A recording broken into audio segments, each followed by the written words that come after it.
Oh, you are not the delivery guy.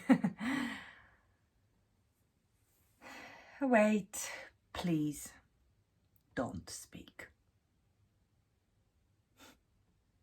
It's funny how I used to love the times when everything about you surprised me. You used to flood my inbox with silly pictures of your face. There was that time when you burned dinner and you knew you would.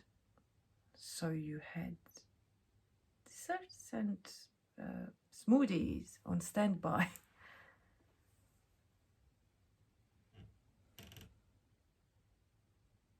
But I no longer care for your surprises.